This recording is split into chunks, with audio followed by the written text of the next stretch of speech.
is What up, MVPs? Welcome to another week of the Raptors Den, presented to you by Faulty Logics. This is Dan, and I have myself, as always, we also have Peter here.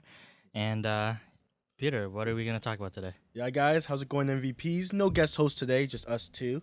So on the agenda, we have the media coverage and the NBA analysts as a whole and their take on the Raptors and if our run in the playoffs is actually legitimate or not. We also have a couple records that were broken with the Raptors, in particular, franchise records and whatnot. A couple key injuries to a couple key playoff teams on both sides of the conferences, the East and the West. We have an injury to Steph Curry this past week, as well as Kyrie Irving. There we go.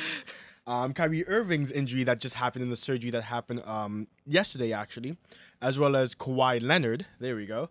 And Ty Lue's leaving the Cavaliers for an extended period of time and how that's going to affect the Cavaliers' hopes in the playoffs and their overall run. So just jumping into it here right now there, Dan. I know there's a lot of heat that the Raptors are taking if their first place in the East is legitimate or not, or if it's just fluke, or if LeBron James didn't really care about positioning anymore this year, and if the Raptors are a legitimate force to come out of the East this upcoming playoffs. Before we get into the analysts and what the analysts were really saying, how do you feel about the Raptors and their legitimacy in the East? I said in the past couple of podcasts here, like, I'm really feeling the Raptors right now. Usually, I'm always the one that's like, you know what, the Raptors, they're never going to make it as long as LeBron's playing in the NBA. East. Yeah. But just based on the situation of the Eastern Conference right now, I feel like this has been their best window of opportunity since Kyrie Irving had that knee injury when LeBron first returned to Cleveland. Yeah, a couple seasons ago. Yeah, this is honestly their best window of opportunity, and I think their best chance to go to the finals. It's very true. The whole East is a virtual toss-up right now, with injuries ravishing a couple big teams in the East, like Boston. Well, especially Boston. They've lost Irving, Marcus Smart, and Gordon Hayward for the whole season. Some key pieces on that team being missed, as well as John Wall and the Wizards, another camp. And then a couple key injuries with Kevin Love and the Cavaliers as well. Mm-hmm. So it is a total toss-up in the East. And for all intents and purposes, knock on wood there, Raptor fans, the Raptors have stayed relatively healthy all season. No one missed any extended minutes or extended games. DeMar started every single game except 2 or 3 games ago where they sat him for rest. Right. Yeah, they called it a thigh contusion or some garbage. It was a rest day. Totally fine. Other than that, no very big injuries that happened to the Raptors team. So, yeah, this is the best window of opportunity for the Raptors to make a run to the NBA Finals. Not just the conference finals, to the NBA Finals, if everything goes well in playoffs. I know a lot of NBA analysts are saying wait for the Raptors to make the playoffs and see what they are, because there have been history. History does show that the Raptors have shrunk in the big times in the playoffs. Right. I don't know if it's warranted to tag that onto this team that we have this year. It's a totally different team. Right. Yes, we have the same key pieces. Our bench has never looked nicer. The offense is different as well, too. Totally different. In the past, we were a regular season team. We played a lot of ISO ball. But when you go into the playoffs where defense starts to matter, yep, there's no way you can play ISO ball and make it to the finals. Like, the defense is going to be way too easy at that point. And watch 2 guys and then your whole team shut down. Basically. So. And it was obvious. Like, you could watch it from the plays from last year as well, too. It was just so easy to defend us. Yeah.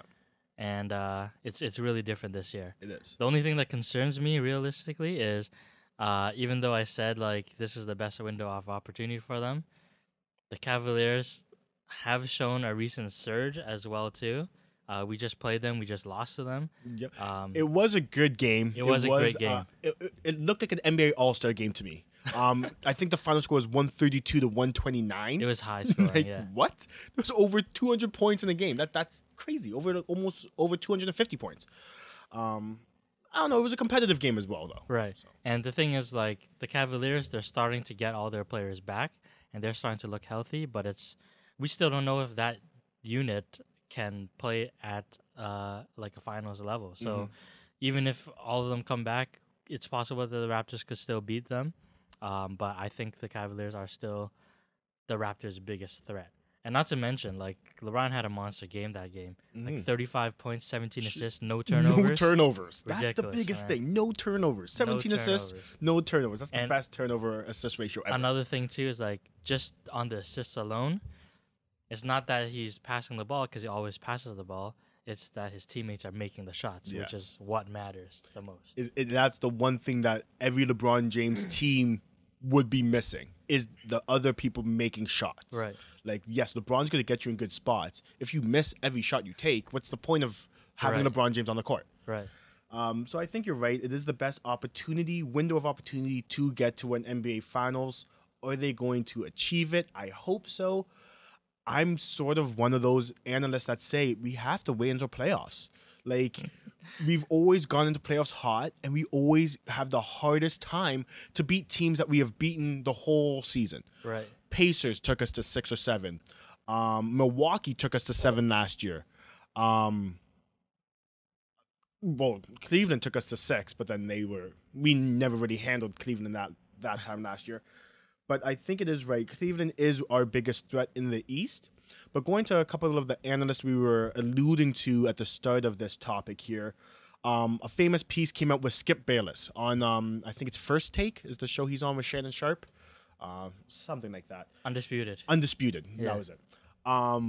With Skip Bayless, who was saying that the biggest threat to the Cleveland Cavaliers in the East is not the Raptors, is not even Boston. It's not even Washington, people. He said the biggest threat to the Cavaliers is the Philadelphia 76ers. Oh, Skip, that's just a shake my head. I don't want to say I understand. I can see his logic. Yes, the 76ers are youthful. Yes, they are long. Yes, they're athletic. Okay. If you're saying that the Raptors have very little playoff experience, how can you even say the 76ers have any experience? Right. Their 3 best players have never seen the playoffs before. Right. What? And they are the biggest competition? If you're saying wait for the Raptors in the playoffs to see what they can do, we should wait for the 76ers to complete a season. Ben Simmons hasn't completed a season. Joel Embiid's never completed a season. And yet they're a more threat than the Raptors, who have gone to the Eastern Conference Finals 2 years ago. Yes, we lost. We went there. We won the first round. We won the second round. Right. So that's what gets me the most. That's what gets me the most heated, is that they're giving credit to teams that have never been there before, but aren't giving credit to the Raptors, who have been there before. Yes, we've lost. Who hasn't lost in the Eastern Conference Finals before? Like, I understand, but no, that's garbage to me, Skip. I'm sorry. I don't like that. I think it's for Skip, it's also another way to take a jab at LeBron James as well, too. We all know how much he hates him. Yep. And to not even recognize that the Cavaliers are a threat, he's just going to throw out the 76ers as well. But, I predicted that the 76ers were going to make the playoffs last year if Ben Simmons returned. He never did, so they didn't. And now that he's back, there you go, playoffs. So I knew they were going to make the playoffs, but they're not going to make it far. I don't even foresee them making out of the first round. In the future, in the coming years, yeah, there's a great potential for them to be a very dominant team in the next 5-10 years if they stick together. I would say 3. Like, don't get it twisted. The 76ers have raw talent. Yeah. So, I mean, like, yeah, even if Markelle Fultz comes back and he plays well, like, they could be a pretty solid team. And they still have draft picks. But this year, it's not this year for them. No, I have to agree. It's like, yes, I think that, I know the 76ers are going to be a team in the East to be feared even next season or even the season after that. This is not their year. They're just a little bit unexperienced. Well, not a little bit, definitely unexperienced. Yeah. In the playoffs and even in the end of the regular season. Like, teams turn it up about 5 games left in the regular season. If you can't make that transition within the regular season, you're going to get bounced out before you even start with the playoffs, because you need to have a rhythm, a roll going into playoffs to feed off of, to get hot going all the way in that run. Especially with the amount of turnovers that the Philadelphia 76ers are used to as well. Like, that's going to increase with the playoff defensive pressure. Yep. They're not going to be able to make that many bad plays and still stay in the game. No. Like, people are going to capitalize on it. And it's very true because the way that Philadelphia runs, they run with Ben Simmons at the point, which is fine. When you have LeBron James guarding your point, if you can go back to the series with the Cleveland Miami Heat versus the Chicago Bulls, this is about 5-6 years ago when Derrick Rose was very healthy. LeBron James shut down Derrick Rose. Right. That's the reason why they won. LeBron James goes on Ben Simmons, the guy that facilitates the whole offense. If he can't get the ball off his hand, the 76ers stop. Joel Embiid needs someone to feed him down low. Without Ben Simmons feeding the ball, it all stops. I mean, that's what LeBron James does in defense. And LeBron is not a stupid player either. Like, a lot of guys, they've only played like Ben Simmons maybe two or three times a year. A handful of times. And if you watch him, if you follow him throughout the season, you know that he's not a shooter. A guy like LeBron is going to know something like that, and he's going to use that to his advantage. Like, there's no way Ben Simmons is going to get like a solid drive to the lane unless it's off some sort of screen or in transition. Yeah, or off the ball, coming in, cutting, and off-ball movement. He's going to let Ben take as many shots as he wants, and knowing Ben, he's not going to take those shots. That's very true. And it's not even like game film, because like, yeah, there's tons of game film now on Ben Simmons. LeBron James and Ben Simmons off-season work out together. Mm-hmm. These guys have a very good relationship. Even in Ben Simmons' off year, when he was with the 76ers, injured the whole season, LeBron James sort of took him under his wing for some reason. I have no idea why. Same agent. True, they are both represented by Clutch Management for their management there, but so he's already has a good relationship, good working relationship with Ben Simmons. So he tends to know what Ben Simmons likes to do. So I think that's only going to hurt them as well. But yet again, playoffs is a totally different animal.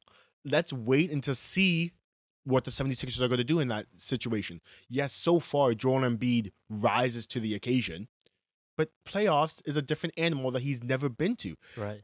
He's never played in the NCAA tournament, so like he's never really came from anywhere where the pressure was super, super high. And you have to keep in mind, like, even as talented as he is, he started playing basketball at a pretty late age. Yeah, he was old. So he's still raw. Yes. He is still very raw in the heightened basketball moments. Which is insane, considering what he can do so far. How good he is. No, it's very true.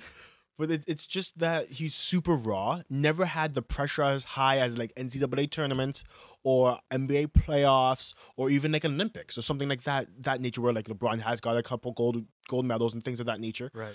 He is just very raw when the pressure is the most.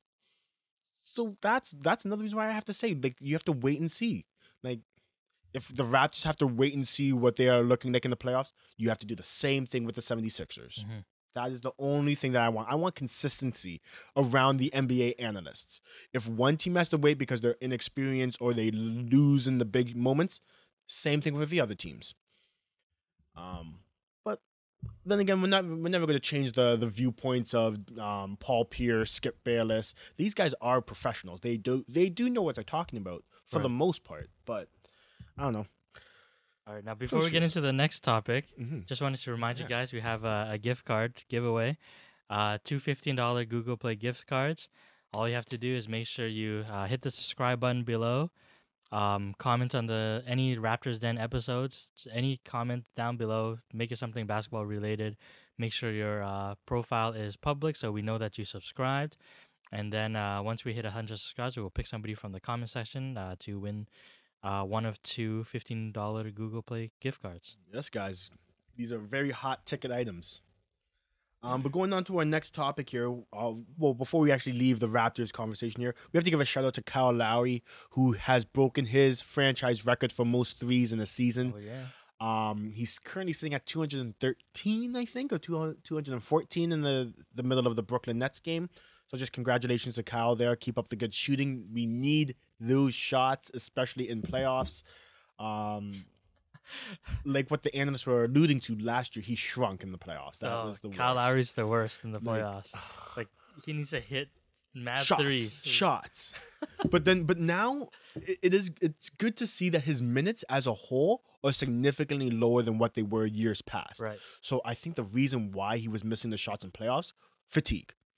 Now that he's played, I think it was like a team low, like 6 or 7 minutes in the fourth quarter. Like that's unbelievable. So it's like he's going to be okay in the playoffs. So will DeMar DeRozan. If our bench can still give him good minutes in the playoffs, even though I know our bench is going to be restricted, we're going to have probably just Fred VanVleet, Pascal, and Yak, and that's and CJ Miles. But that's about it coming off the bench. Like, and I like how you mentioned that he's like having a season low in minutes. You haven't heard him complain or anything about it as well either, and I think that's a good sign for the Raptors. Yep. Because we're gonna eventually need him to play less and less as he continues to get older older and older. Yeah. So he's leading on to like his mid-30s. He's not a young guy. It's very true. But going on from the Raptors there, let's talk about these two big injuries that happened this past week with Steph Curry going down with first of all, his ankle injury that set him out for 3 to 4 games. Something like that. And then he comes back, his first game back, has a MCL strain that it has been diagnosed with, where he's going to miss another 2 to 4 weeks. Like, Steph Curry just can't catch a break. I think he's had 3 ankle injuries this season. Yes. And one MCL injury. I think 2 of them were as a result of his own teammates. Yep. That knee injury was. So if you're a Golden State Warrior, like, you guys got to take care of your like franchise player a little bit more. Honestly, like, I know you dislike Steph Curry with a passion there. I'm indifferent to Steph Curry. I just feel bad that this guy can't catch a break. I don't want to compare it, but he's looking kind of Derrick Rose-ish. Oh, I was just about to say that. I know you were too. Like, I know I don't want to say it because I don't wish that on any NBA player. Yes. But come on, MVP season, another MVP season, and then now he can't get a season healthy. You're right. What's going on with these point guards after being at the very top to falling? Yeah, and same thing with you. Like, as much as I dislike Stephen Curry, I don't wish any of these injuries upon him, other than when I'm playing him on fantasy. But I mean, yeah, you don't want to see somebody as great of a shooter as Steph not be able to play, because I've predicted from 4 years ago that he was going to shatter Ray Allen's 3-point record in every shooting record in 2/3 of the time. So I want to be able to be right when I say that. Yep. Like, I think he is the greatest shooter of all time. I just think he makes a lot of shitty behind the back passes to nobody. that comes with the amount of time the ball's in his hands, though. But granted, Steph Curry, hands down, like, not really a conversation. He is the greatest shooter the NBA has seen to date. He is going to break every shooting record possible for him. He has already broken the fastest to reach 2,000 threes or fastest to hit 800 threes in a season. Like, just absolutely godly numbers. With that being said, though, even with the rooks this year, some of these rooks are shattering some records as well too. Like, and they're not point guards. Like Lauri Markkanen, great shooter. Donovan Mitchell's shooting lights out from 3 as well too. Like, it's possible if these guys keep up their pace, they can shatter Steph's record as well. Granted, that's just very the way true. That the game has changed now. Yeah. The game has totally changed from a big man's game to a run and gun style game.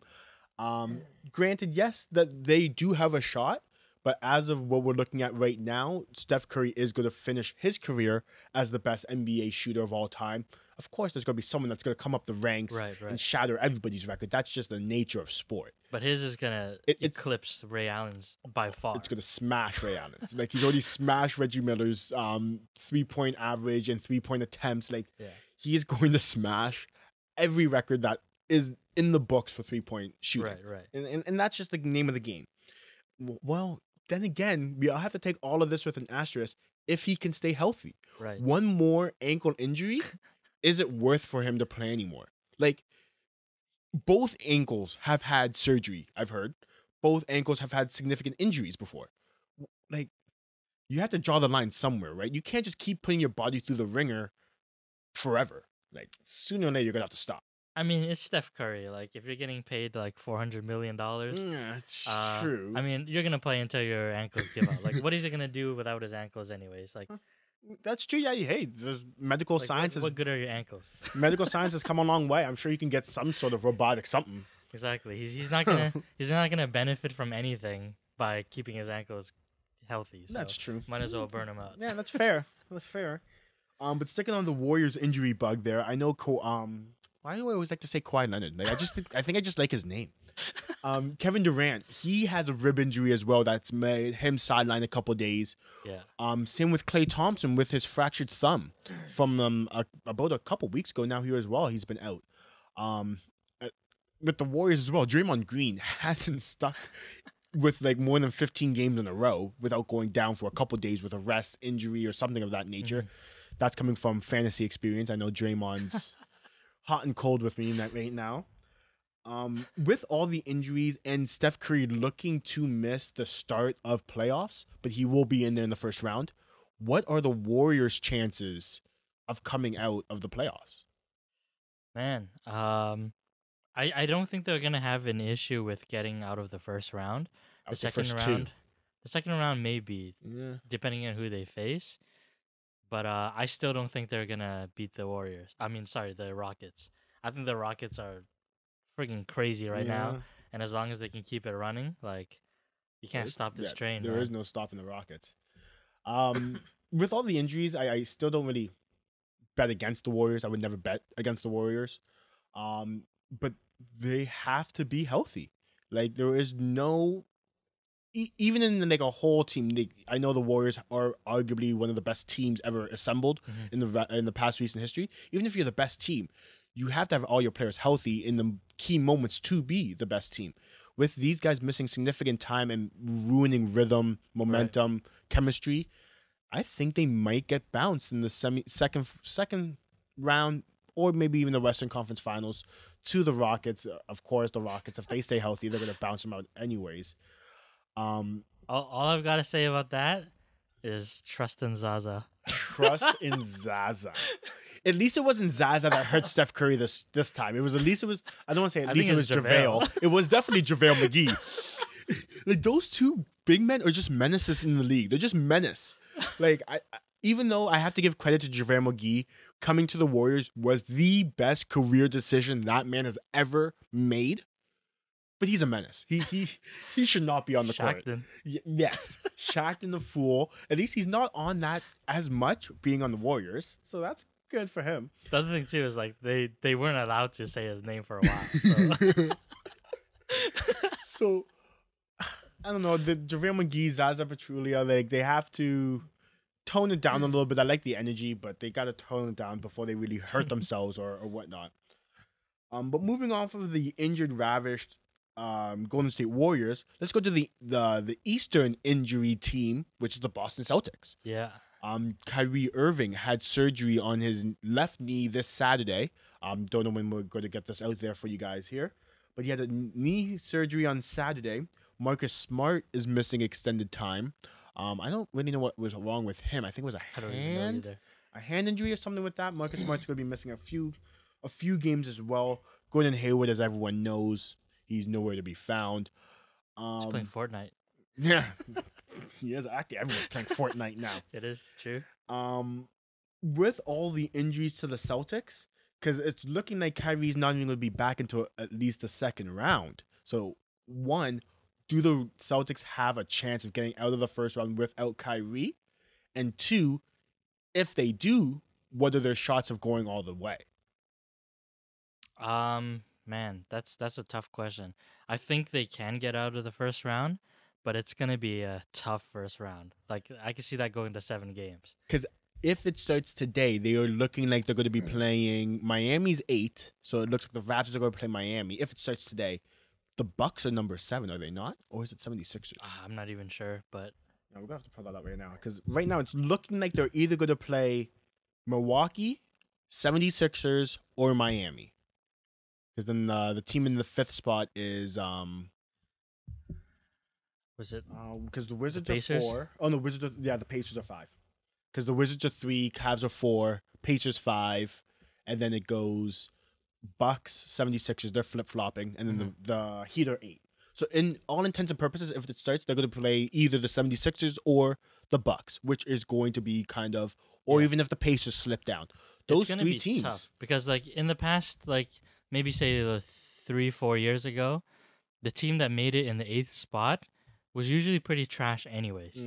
But this year, the Eastern Conference, like the teams that did make it into the finals, they're actually not that bad teams. Mm-hmm. Like, they're deserving of being in the playoffs. So it's gonna be tough. It's gonna be a tough match for Boston. All four rounds, this healthy. first round, especially in the East, are going to be it's going to be a battle. It's going to be an absolute battle. Speaking about that though, about Boston without Kyrie, yes, I think they might win the game. It's going to go to 6 games, I think for sure. Especially if they don't have Kyrie for that whole series. Because Kyrie is just their lifeblood. Like, everything goes through Kyrie. Yeah.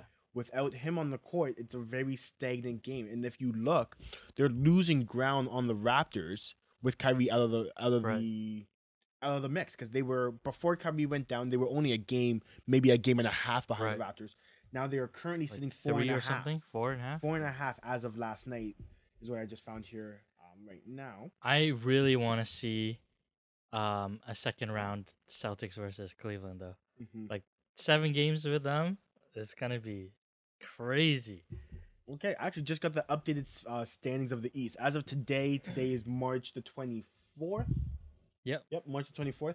It's actually looking as the Raptors are 1, Celtics 2, Cavs are 3, 76ers are 4, Ooh. Pacers 5, Wizards 6, Heat 7, Bucks 8. I think the 76ers actually have I think it was the second best season or second best post All-Star game record or top 5 or something. I think don't know. something like that. Yeah, something no, like actually, that. I think I heard that as well.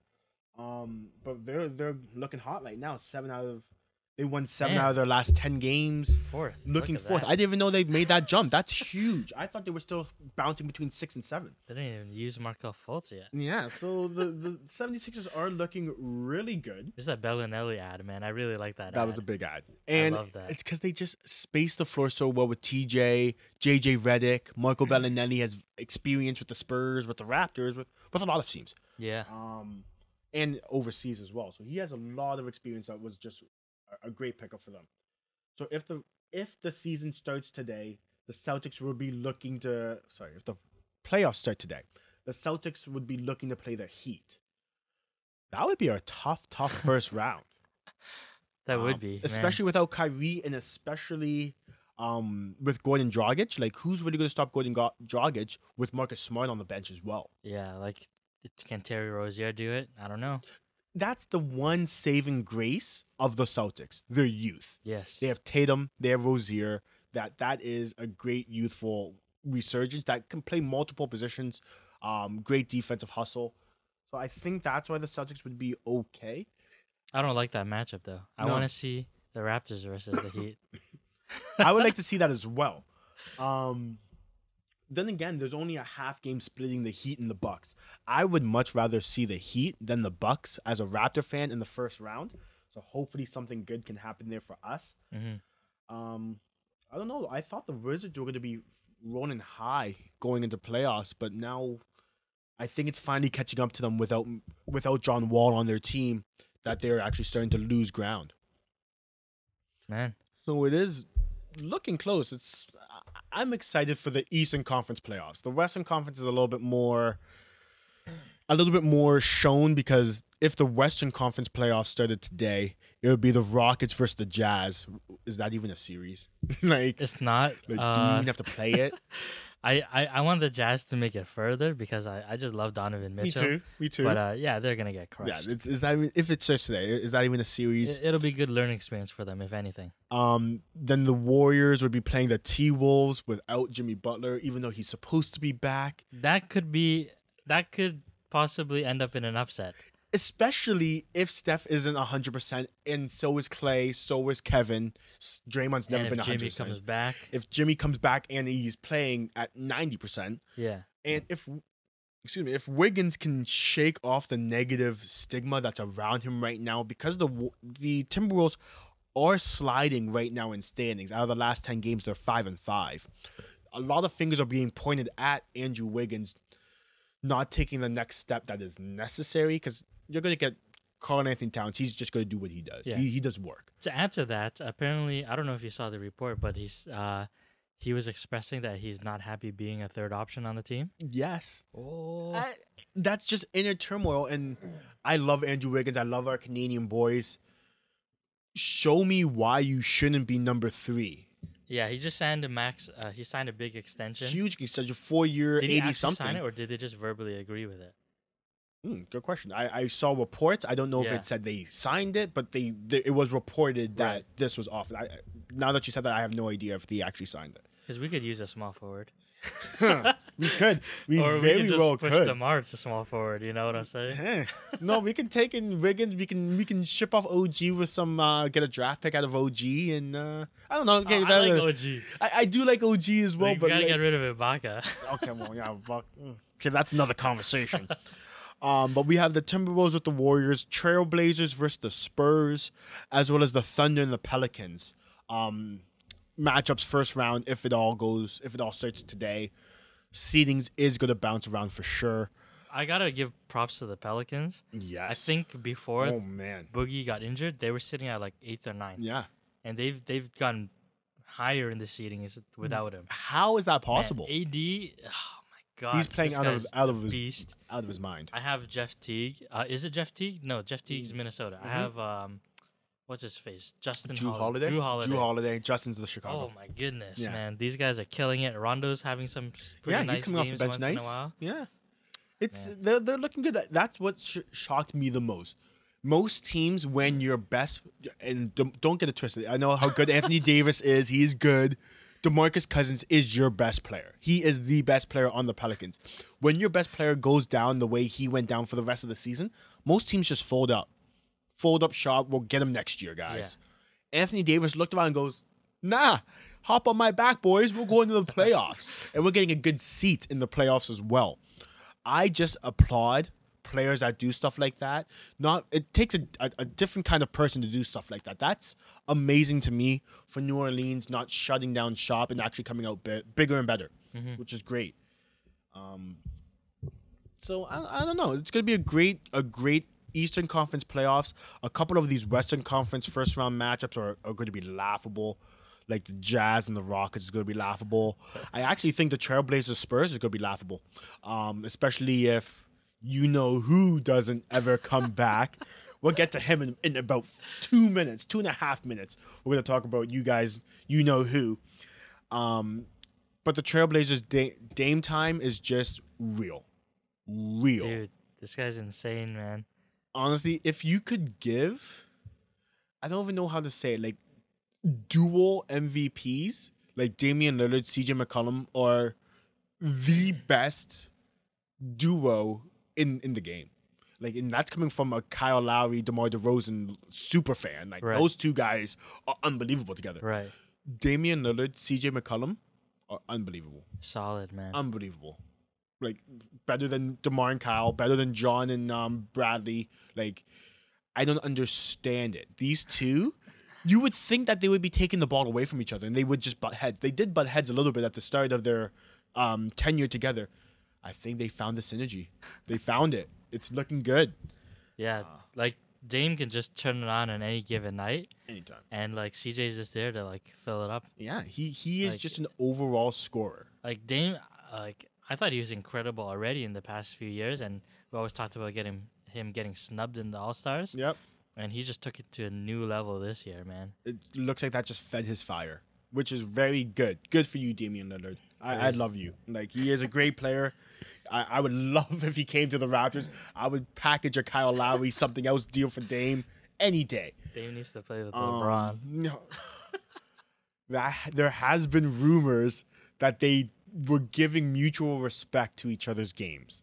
Do I believe it? Do I think it's going to happen? No. Ever. No. But, okay. That's a good headline, I guess. That's fine. But going off of those two injury teams and the Warriors and the Boston, just by right now with where they are currently sitting, who would you give a better rating to win their respective conference with their key people being injured, Boston or Golden State? If you had to pick one of them to win their conference with all their injuries, who would have a better spot? I think the Warriors would have a better chance. Yeah, you have to give it up to experience. Down. Yeah, I think Boston has a lot of obstacles, because they're not just looking at the Cavaliers. I don't think that the Celtics are the second best team. They just happen to be placed there. Well, yeah, they had a hell of an October, November, December run. So they just happen to be there. But I don't think they're the top 3. No, I mean top 2. Sorry. No, I have to agree with that. You have to give it up to experience instead. Steve Kerr, experience of the Brad Stevens. Steve Kerr for the Warriors. You have to give it up to the experience of Steve Kerr. He would know how to coach a team. You have to give it up to the bench, Iguodala. I was gonna say Josh Chogres. Like, when was the last time you heard that guy's name, right? And then Sean Livingston. He's been there before. So there's been big players that have been around the Golden State Warriors organization. Yeah. That you have to give injuries. Both teams being injured the way they are, the Golden State would have a better shot. Are they gonna win? Probably not. Is Boston gonna win? Hell no. But we can go from there. But moving on to the next injury team and the saga continuing with the San Antonio Spurs and the Kawhi Leonard situation. Will he or will he not play again in this 2017-2018 NBA season? Oh, man. Dan. As much as I want him to, because he's on my fantasy team, the fantasy season's almost over and it's almost playoff time. It's over. With all the talk about him coming back and not coming back and all this stuff, I almost feel like this is a troll. I feel like Kawhi is just trolling the hell out of the Spurs at this point. And I don't know why. How does it benefit him? No idea. Other than maybe something happened that we don't know and he's just getting revenge on them at this point. Potentially. I know that you want to reference that they had... It's been rumored that they had an emotional meeting. The San Antonio Spurs organization and players. Led by Tony Parker. Led by Tony P? Oh, I love Tony P. So I think what happened was Tony Parker, basically, he was like, I pretty much had the same injury this season as well. And my injury was probably 100 times worse than his. And we went through the same type of rehabilitation process. And, I'm here playing now. You could play, but you're opting not to. And we're trying to fight for our lives to stay in the playoff race. Yep. Why? And they begged him to play. Very emotionally, it's been rumored. Granted, the Tony Parker rebuttal there, I understand. Tony Parker's on the end of his career, though. He has a lot less to play for. So the reason why he can play through an injury is a little bit more understandable, because how many more years does Tony Parker really have? Right. How many rings does Tony Parker already have? Right. Kawhi's looking in the long run. Kawhi, if he rests this injury correctly, he could have another 10 years in the league, 10 to 12 years in the league. Tony Parker could only wish for 5 years in the league. That would be amazing if Tony can go another 5. That's unbelievable. So Kawhi has a lot more to play for. He has 1 championship, where Tony has 3, 4? 3 or 4. Yeah, something like that. So yeah, Kawhi has 1, but it's always more. You always want more. So it's that's the reason why I think Kawhi is a little bit less decisive on coming back. But honestly, being medically cleared to play, your team in the playoff race, potentially gonna get knocked out. Potentially, no, definitely gonna get knocked out. If he doesn't come back, they are going to get bounced. Make the playoffs. That's true. Well, they're looking pretty good. They're currently sitting in 6th. What's the game differential between them and 9th? Between them and 9th place, oh no, they could very well get bounced. There's only 3 game difference between 9th place of the Denver Nuggets and 6th place of the Spurs. But speaking about that way, there's only 4 games splitting between 3rd place in the West to 9th place in the West. So that is super. Those seats are going to jump around. Those wins matter right now. These games matter. Kawhi, if you're listening, come back to the Spurs. They need another offensive option. LaMarcus Aldridge cannot do it all himself. And hit that subscribe button while you're at it. Yes, there, Kawhi. You get that around there. You're listening. He needs another offensive option. LaMarcus Aldridge's mid-range game is unparalleled. He is a monster. Don't get it twisted. The L train is leaving the station. They need another option on the offensive end and on the defensive end. Kawhi is a two-way player. Having him will make any team a hell of a lot better. all that they're waiting for is Kawhi. Hot take. Will he come back before the regular season ends? Yes or no? Oh, man. I think he'll come back if they get to the Western Conference Finals. Wow. Okay, well, of course he's going to come back that far in the play. I think he's going to come back that far. But that's the only reason. So you're saying no, he's not coming back in the regular season. He is not going to play in the regular season. Wow. I think he has to come back in this regular season. Really? I think he has to come back in this regular season. If he doesn't play at least the last 5 to 10 games, Pop, being the way Pop is, he's not going to let him play. Why? You're not benefiting my team. You're not there in the hard times. You're here for the playoff run. Right, like right. that. I can see that out of Pop as well too, and I can as if I was a coach or owner, I would feel the same way well too. Me too. I don't see him coming back this regular season as well. I think he has to come back this regular season if they want to be good going into playoffs. I don't know. Kawhi, we're waiting, bro. Like, I loved watching you play. We're waiting. Do you think he leaves the Spurs? After this whole debacle, he has to. There is no saving face unless you come back in the playoffs, you single-handedly take them to the Western Conference Finals, and you fall short to the Rockets because they were just knocking down 80% from behind the arc. That's the only way you can save face with the Spurs organization. These guys are accustomed to perfection. I don't want to say perfection, but they're accustomed to winning. They're accustomed to excellence. This is the best managed, run organization in sports, franchise in sports, to my opinion. There is no saving face with the owners, the management, the fans, if you are doing exactly what he's doing and he's trolling them. I think they would turn their back on you. He's trolling me, man. Very quick. Which is fine. But then I still can't drop him. No. I still hold on to him in fantasy. He could come back. But no, I think he has to leave. If he doesn't leave free agency, they will find a deal for him. Where does he go? Highest bidder. I don't know. I honestly don't know. The way that the NBA is going and the way that quote unquote super teams are being built, why not go wherever LeBron goes? Cleveland. LA. I don't think LeBron's going to LA. Why not? No, Why not? He's not going to LA. Why not? Will the king leave the East? No, he won't, unless it's to the Rockets. That's the only way. That's the only way. Why not Kawhi go to the Rockets? He could, but I don't feel like he would have that chemistry there. That's fair, but what do the Rockets really, really strongly need? They need a defender. That's why they bought PJ Tucker. Like, I understand that buy. That was a good buy. Yep. They have Chris Paul, who's a good wing defender, but you need an inside-outside defender who's better than Kawhi Leonard. LeBron James. True. Fair. If you can't afford LeBron James, why not get Kawhi? Listen to the starting lineup. They would have Chris Paul, James Harden, Kawhi Leonard, and then scrubs. You don't need big men. I feel like it would be a chemistry issue, though. Fair. That's fine.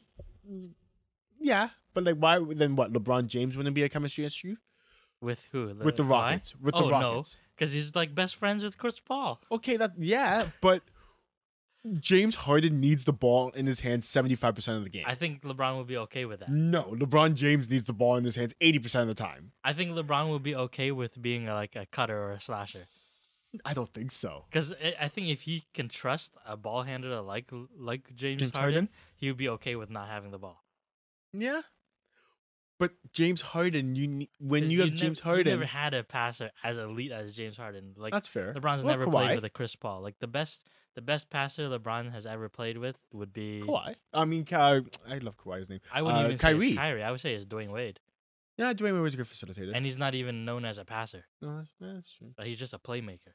Yeah. So I don't know, but then again, with James Harden, the way you benefit James is you put shooters around him, shooters and rebounders. LeBron can rebound. LeBron can shoot. He's not a shooter. He's not a rebounder. So why would you put him on the court with James Harden? That's like having LeBron James on the court and you put another LeBron James beside LeBron. Like, no, you need shooters and rebounders around those two guys. That's why I don't think they would click together unless LeBron is willing, this is a big willing, to come off the bench, to be a secondary, or if James Harden is willing to come off the bench. None of these guys are going to happen. But That's never going to happen. The other thing. LeBron plays really well in transition offense. Yeah. Like once you get transition going, there's no stopping. No, him. because there's no stopping the And train. The Houston Rockets are a run and gun team. Yes. It's all transition. So he's gonna benefit from that style offense for sure. And then secondly, when James Harden does drive, and LeBron drives and trails, that's where the offense is gonna happen with LeBron. Yeah. He's gonna have to be required to move a lot. But he's already moving, so it's just moving without the ball. Yeah, moving without the ball. And Back screens. I think you'll see a lot of plays that happened like when he was in Miami with Dwayne Wade and himself. Yeah. That kind of play. Hey, I don't know. We can definitely see it happen. I would love to watch it happen. If I was the Rockets, if I couldn't get LeBron, I'd go for Kawhi. If Kawhi's even leaving the Spurs, which I think he has to leave the Spurs. I don't know. It's going to be good to see. This offseason is going to be very interesting to watch, I think. I think it's more likely that the Rockets will get Paul George than Kawhi. I can't see Paul George not going anywhere other than LA. Anywhere other than LA. That's why I was thinking LeBron and Paul George could mix together well, which would be fine for Paul George because it's evident that he does not need the ball in his hands. Russell Westbrook has the ball in his hands, and Paul George is still having better numbers than he did, well, shooting-wise. But if that happens, IT's got to go. IT cannot stay a Laker. Like, they got rid of him for a reason. Yeah, that's fine. Well, I think regardless, IT's leaving. I think Lonzo's going to go. LeBron's not going to play with Lonzo. Why not? You can't shoot. So? You need shooters around LeBron. That's very true, but like you said, they need a passer around LeBron as well. Like, as bad as Lonzo is shooting, his passing is unreal. You got to be a passer and a shooter. Now we got to change the dimensions that we were just talking about. Yeah, well, James Harden's a passer and a shooter. True. You had Kyrie is a passer and a shooter. True. Right? Yeah, okay, that's fine. But like, I think Lonzo, if Lonzo has a good off season of shooting training, like you've seen people just jump shots come out of nowhere, but like Jonas Valanciunas, his jump shot come out of nowhere. Markel Fultz. And actually have a good trainer and a good shooting guru. Yeah, why not? Like, I think it could happen. Speaking of which, like, this is one of the reasons why I don't think he's going to go to the 76ers as well. Who? Like, LeBron. Okay. As much as he's, like, big bro to Ben Simmons can't shoot either. So I don't think he's going to join Ben Simmons as a 76er. Yeah, no, that's fine. And as a whole, does the 76ers even have good shooting other than TJ, JJ, and Marco? They have Rocco. Oh, I thought you were going to say Saric. He's a good. He's a shooter. Bad. He could shoot. Yeah, he's not bad, but I wouldn't say he's a shooter. Yeah. That's fine. But they're decent. Yeah, they're decent enough from behind the arc. Well, hey, good enough to be fourth in the East, which is freaking amazing. But going on to the last topic here today, one of the biggest news coming out of the NBA is Ty Lue stepping away from his head coaching duties for it hasn't even been said when he is set to come back, if he's coming back, or anything of that nature. Him stepping away from the head coaching duties of the Cleveland Cavaliers, and the Cavaliers playing better with him gone. How do you take the Tyronn Lue stepping away from the game, from the coaching? I think it's hilarious, to be honest. They say it's due to health reasons, so if that's really the case, like, I wish the best for him. I hope it isn't anything to do with his health. But I mean, if they're gonna talk about health as being stress, stress coaching LeBron, I can see it. I think that's all it is. I don't know if it's really health to be like health on him, or the cerebral attack LeBron James bestows on him on a daily basis. Right. Like, LeBron James is manipulative. He looks like he is. I love how they like show the clips. I think it was his last game before he decided to sit out, where they were like yelling at each other on the bench. Verbally assaulting his coach. Oh, man. Verbally assaulting. And like, yeah, Tyronn Lue is a little bit older than LeBron, like by a couple of years. LeBron James is like 6 inches taller, 80 pounds heavier. This man looks like he's a child compared to LeBron James, Ty Lue. Like, he's getting sunned by his own players. That has to be emasculating, must take on your ego. Yeah, I would have to look around and just be like, hey, I don't want to coach here anymore. Right. Like, let me leave. And at the same time, like, if you look at it from LeBron's side, LeBron's going to be like, who were you in the NBA? Yeah. You were famous because you got stepped over by Allen By Iverson, AI's amazing run. right? Like at the end of the day, LeBron has never had an amazing coach. No. All his coaches have been beginners. Yes. Right? So Because you don't need a coach when you have LeBron James. right, but imagine like if he did have a great coach, would it change things? If he was being coached by Greg Popovich, like how would that go? Right? We don't know. No, but the reason why we don't know is because I don't think any of the big coaches want to coach a LeBron James. Because it really seems like it's LeBron James's way or the highway, which is and fine. It always has been. And it's always has been since he was 15, 16 years old playing high school ball. Right. Like, it's always, okay, LeBron, what do you want to do today? Okay. Like, and you can't go to a Greg Popovich and say, cater to this guy. Like, yes, he's had great players where he has made game plans for, like Tim Duncan, David Robinson, Tony Parker, Manu Ginobili even. It still has been Greg Popovich's team. Right. It's never been said that any team LeBron James has been on, it's been the coaches or another person's team. Right. From his first stint in Cleveland with Shaq even, it's been LeBron James' team. And his coach was Mike Brown at the time. Like, Mike Brown. Like, who are you, Mike Brown? Then he goes to Miami with Pat Riley, Eric Spoelstra, Dwayne Wade.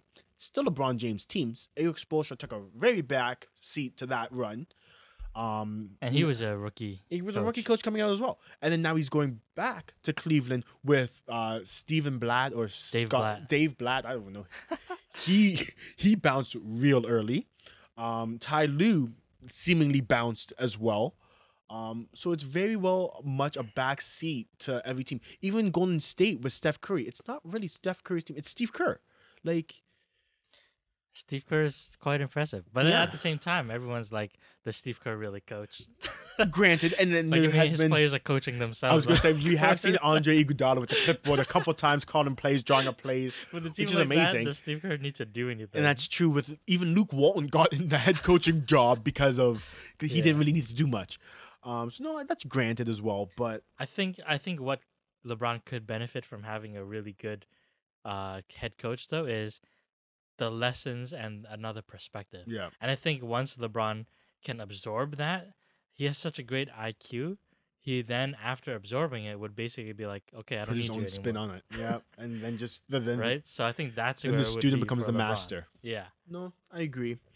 But with Ty Lue, I think it's more or less that the team didn't want to fire him. The team doesn't want to fire him because there are penalties for firing a head coach. It's not free. Like, it's not just fun. It's not easy to fire a head coach mid-season. But I think it's more or less Ty Lue wants to leave, and he can't break his contract. So it's more or less... Can't quit your job because you're under contract. The job doesn't want to fire you because they don't want to pay the penalties against it. So it's more or less, take a leave of absence, Ty Lue. We'll get you next year. Realistically, though, if Ty Lue was to quit, where the hell is he going to go? Nobody's going to No one's going to take Ty Lue back. Like, no. Ty Lue is... No. But LeBron could use a David Fizdale. Yeah. Hey, why not? David Fizdale's still looking for a job. And they've got a relationship. This assistant coach that he has right now that's sort of, I don't want to say interning for Ty Lue. Drew or something? Yeah. This guy, he's been around the block as well. And it seems like him and LeBron are not butting heads as openly as him and Ty Lue were. But, like, the funniest thing about this whole situation was last year, LeBron was butting heads with David Blatt. And then who did he have? The year before, because, they had this is the whole... championship, I think. So David Blatt, he was butting heads with David Blatt. So who did LeBron say, like, I want my coach to be Ty Lue? Okay, 2 years down the line, now you're butting heads with Ty Lue. Now you're like, okay. Well, Ty Lue was just the fill-in, right? Exactly. So he's just like, okay, so Blatt, get out of here. I want Ty Lue. Okay, Ty Lue, you've gone here for a year and a half. Get out of here. I don't want you anymore. I want Larry Drew. Okay, great, Larry Drew. You were good. Now get out of here. I want myself. So I think it's just, like I said, it's LeBron James's team, and you just got to find people to satisfy the King's thirst, the King's hunger, and find out what he wants. He just constantly needs a new perspective. That's what it is. But dealing with that, with as much coaching as LeBron James has done, and we've seen a little bit of him GMing when he drafted his NBA All-Star team, do you see, when it's all said and done, LeBron James hangs up his shoes finally, do you see him doing something similar to what Michael did and buy a team? Or do you see him doing another route like what Steve Kerr and Ty Lue did and coach a team? Or do you see him just totally running away from basketball entirely when he retires? I know he's expressed that he wants to own a team. Mm-hmm. He's definitely expressed that. He already owns a part owner of a soccer club. Yes. The Liverpool. Liverpool. Yep. He's definitely a business mogul. Yep. He's always got his hand in some type of business. He helped facilitate clutch management. Yeah. The team that he's on right now. He's got he had that whole Beats thing. Yeah. He's got Uninterrupted right now. Yeah. He has a TV show. TV shows. So like he's got a lot going on. Like I think he's a really good business mind. I can see him owning a team. I don't know if I can see him coaching a team. I feel like I can't see him coaching a team at all. No. I think there was rumors that he was coaching his son's team once upon a time, like a couple years ago before he got really, really big. Or at least like a consultant on that team. I think you're right. I don't see him coaching, but I can see him doing something in the same capacity as like a Michael Jordan owning a team, or being like a Magic Johnson and being the president of basketball operations of the team. Right.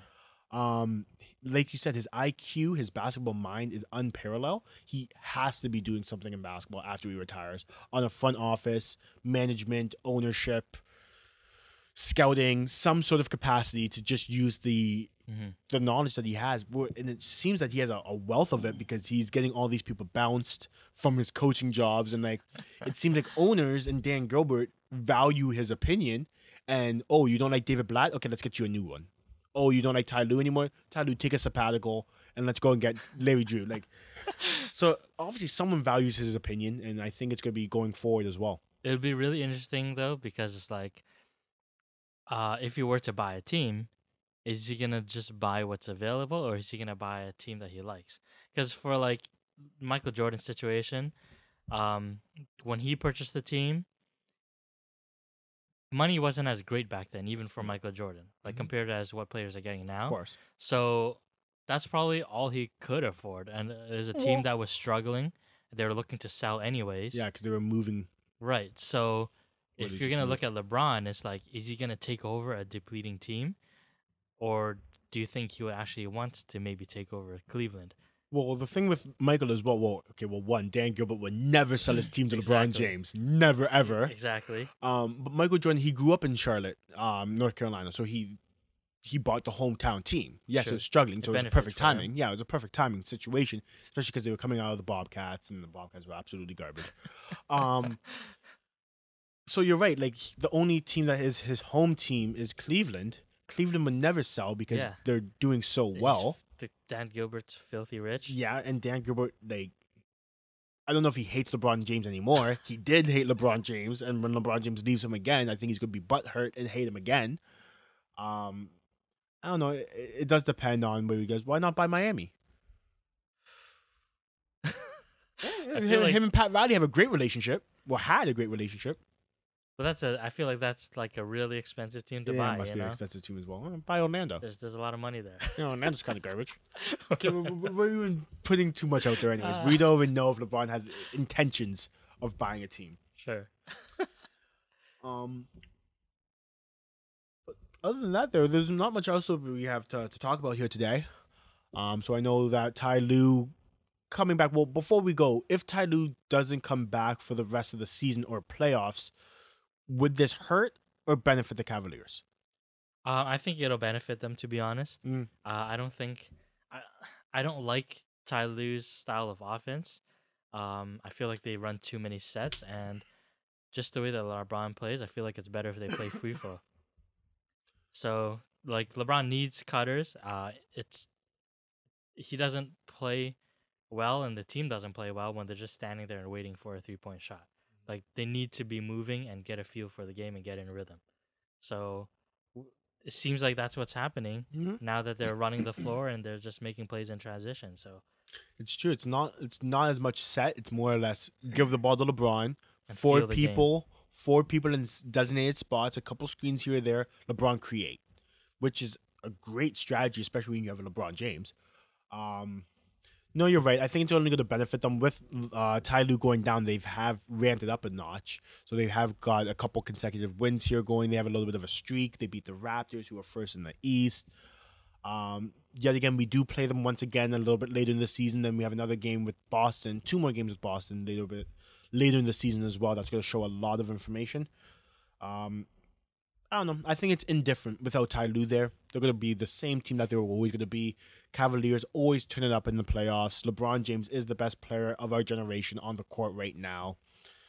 I think it's indifferent with Ty Lue on the bench or not. He doesn't really listen to him anyways. So it doesn't really make a difference. Yeah, I think, pretty much. Pretty much the same. Well, all right, guys, as you guys do know, well, thank you guys for listening to another episode of the Raptors Den. We had a nice, shorter show than normal generally here for you guys. Lots covered, though. Lots covered, lots of good information. Definitely when you guys are listening to the shows, please give a comment. If you guys have a topic that you want to have us discuss, or even a comment or a question that you want us to discuss, please leave it in the comments below. You know we love to hear from you guys. And as always, you guys are the real MVPs. Have a good one.